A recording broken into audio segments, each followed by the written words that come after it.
Mayor হিসাবে দায়িত্ব গ্রহণের 4 বছর পূর্তি উপলক্ষে নগর ভবনে গণমাধ্যমের মুখোমুখি ঢাকা উত্তরের মেয়র। বিগত দিনের সফলতা নগরবাসীকে উৎসর্গ করে মেয়র আতিকুল ইসলাম জানান, ঢাকাকে একটি সুস্থ নগরী গড়ে তুলতে তিনি সর্বোচ্চ চেষ্টা করছেন। বিগত 4 বছরে যতগুলো সফলতা রয়েছে তার সকল কৃতিত্ব নগরবাসী। তাই আজকে ভালো মন্দ কাজের বিচারভার প্রিয় নগরবাসীর হাতেই তুলে দিলাম।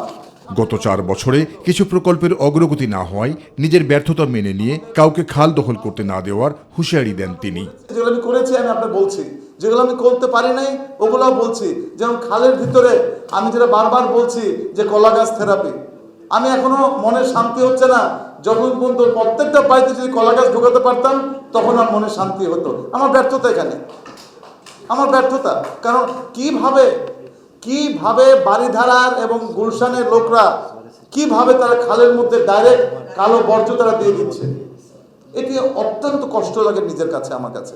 নতুন বছরে এডিস নিয়ন্ত্রণ, খাল পুনরুদ্ধার, কারণ বাজার স্থানান্তর সহ নতুন 18টি ওয়ার্ড উন্নয়ন কাজ বাস্তবায়ন করাই প্রধান চ্যালেঞ্জ বলেও জানান তিনি। 18টি ওয়ার্ডকে ফোকাস করতে চাই। অবশ্যই এডিস মশা যেটা আছে এটি কন্টিনিউশন থাকবে। আর খালকে পুনরুদ্ধার খালের ব্যাপারে জিরো টলারেন্স।